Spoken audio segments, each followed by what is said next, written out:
नमस्कार दोस्तों, आप सबका एक बार फिर से हमारे YouTube चैनल पर हार्दिक स्वागत। मैं आपका दोस्त विवेक गुप्ता।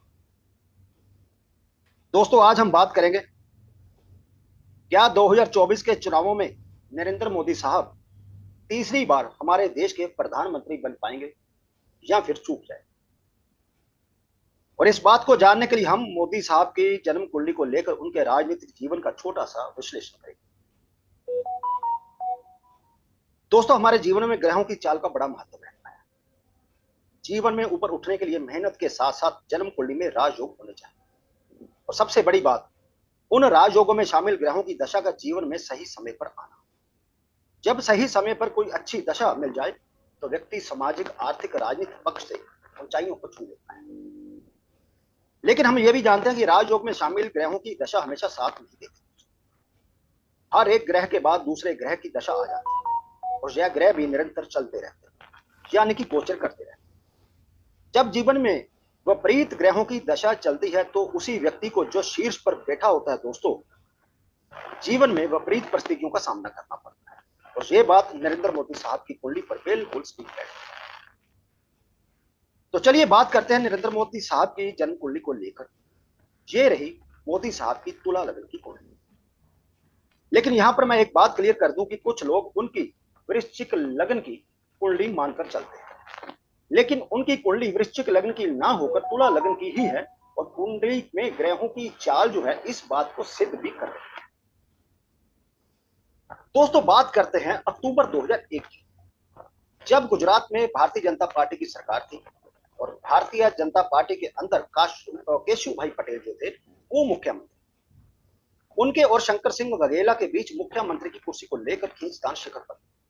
और उस खींचतान से परेशान होकर आरएसएस और भारतीय जनता पार्टी के शीर्ष नेताओं ने नरेंद्र मोदी साहब को बिना इलेक्शन लड़े गुजरात जाकर मुख्यमंत्री की शपथ लेने को कहा। और इसे ही कहते हैं राजयोग में शामिल ग्रहों की चाल का समय पर आना। हम जानते हैं तुला लग्न की कुंडली, और इसमें शुक्र और शनि राज योग जो है कारक ग्रह होते हैं। और उस समय इनको दशा चल रही थी शुक्र में शनि की।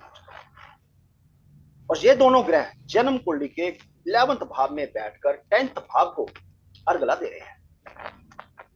जेमिनी एस्ट्रोलॉजी में किसी भी भाव से सेकंड भाव, फोर्थ भाव, फिफ्थ भाव या फिर 11वें भाव में बैठे हुए ग्रह जो है उस भाव को अर्गला देते हैं। और यहां पर 11वें भाव में बैठकर शनि और शुक्र 10th भाव को अर्गला दे रहे हैं। और यदि केपी एस्ट्रोलॉजी की बात करें तो शुक्र भाव चलित में 10th भाव में ही विराजमान हो गया और शनि 11th इच्छा पूर्ति के भाव में विराजमान है। यानी उस दशा में, शुक्र शनि की दशा में, दोनों ग्रह 10th और 11th भाव से जुड़े हुए थे। 10th भाव सत्ता का, 11th भाव इच्छा पूर्ति।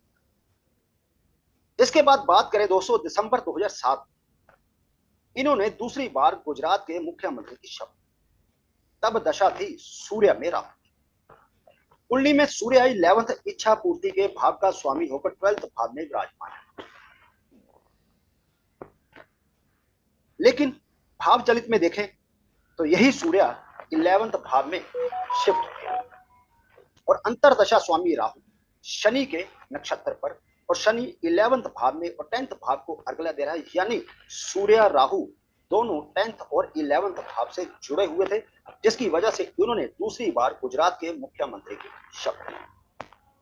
बात करें दिसंबर 2012, ये तीसरी बार गुजरात के मुख्यमंत्री बने। दशा थी चंद्र में चंद्र, और चंद्र तुला लग्न की कुंडली में 10th भाव का दोस्तों स्वामी बनता है, सबसे मजबूत केंद्र। और सेकंड भाव में बैठकर 10th भाव को अर्गला दे रहा है और अपने ही 10th भाव को जैमिनी दृष्टि भी दे रहा है और शनि के नक्षत्र पर, और शनि 11th भाव में और 10th भाव को अर्गला दे रहा है। यानी इस समय भी 10th और 11th भाव पूरी तरह उनके एक्टिव थे और ये तीसरी बार गुजरात के मुख्यमंत्री बने। दोस्तों, बात करते हैं 2000 मई 2014 में, ये देश के प्रधानमंत्री बने पहली बार। तब दशा थी चंद्र में राहु। चंद्र 10th भाव का स्वामी है, जो कि सबसे बली केंद्र है, और चंद्र राहु दोनों शनि के नक्षत्र पर है। शनि की बात हम कर ही चुके हैं, 11th भाव में है, 10th भाव को अर्गला दे रहा है। यानी इस बार भी दोनों ग्रह राजयोग कारक शनि से जुड़कर 10th और 11th भाव को एक्टिव कर रहे हैं। बात करते हैं मई 2014 14 की। यह दूसरी बार हमारे देश के प्रधानमंत्री बने और दशा थी चंद्र में बुध की। बुध जन्म कुंडली में 9th और 12th भाव का स्वामी होकर 12th भाव में है, लेकिन भाव चलित में 11th भाव में शिफ्ट हो गया और सूर्य के नक्षत्र पर, और भाव चलित में सूर्य भी 11th भाव में, यानी इस बार भी 10th और 11th भाव जो थे एक्टिव। यानी कि नरेंद्र मोदी साहब की कुंडली में शुक्र की दशा से चंद्र की दशा तक का सफर लाजवाब रहा। इस समय काल ने इनको आरएसएस के एक छोटे से कार्यकर्ता से उठाकर देश के प्रधानमंत्री की कुर्सी तक बैठाया, और इसे ही कहते हैं राजयोग में जो शामिल ग्रह हैं उनकी दशा का जीवन में सही समय पर आना।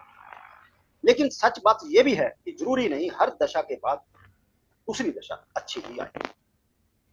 बात करें आज की, जब हमारे देश में लोकसभा के इलेक्शन चल रहे हैं, इनको दशा चल रही है मंगल में गुरु, तुला लग्न में मंगल 2nd और 7th भाव का स्वामी है, और ये दोनों भाव मार्क भाव थे। मंगल का अपनी ही राशि वृश्चिक में बैठना 2nd भाव में, ये डबल मंगल को मार्क बनाते हैं। D9 में मंगल नीच का है। रही बात गुरु की, तो गुरु तुला लग्न की कुंडली में दो बुरे भावों का स्वामी बनता है, 3rd और 6th भाव, और दोनों मंगल और गुरु एक दूसरे के नक्षत्र पर विराजमान है। मंगल 10th भाव को अर्गला तो दे रहा है, लेकिन ये योगकारी ग्रह दोस्तों नहीं है, और गुरु का किसी भी तरह से 10th या 11th भाव से संबंध नहीं आ रहा।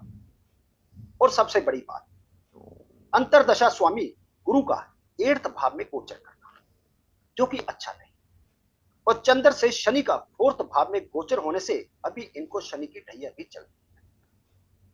वर्तमान में जो 5 चरण के इलेक्शन हुए, उनमें एक चरण को छोड़कर बाकी के जो 4 चरण थे उनमें चंद्र से शनि 4th या 8th भाव में ही गोचर कर रहा था, और 3 चरण के चुनावों में गोचर का गुरु 8th भाव में था, यानी जनता का इस सत्ता से मोह भंग होने का संकेत मिल रहा है।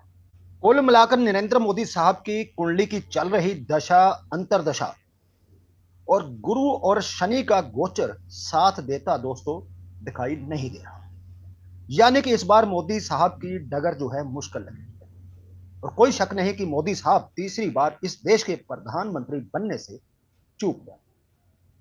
तो दोस्तों ये थी एक छोटी सी चर्चा नरेंद्र मोदी साहब की जन्म कुंडली को लेकर। यदि यह चर्चा अच्छी लगी तो प्लीज वीडियो को लाइक कीजिए, शेयर कीजिए, कमेंट बॉक्स खुला है, आप अपने विचार वहां रख सकते हैं, और जल्द ही मिलते हैं एक नई जानकारी के साथ। तब तक के लिए दोस्तों नमस्कार।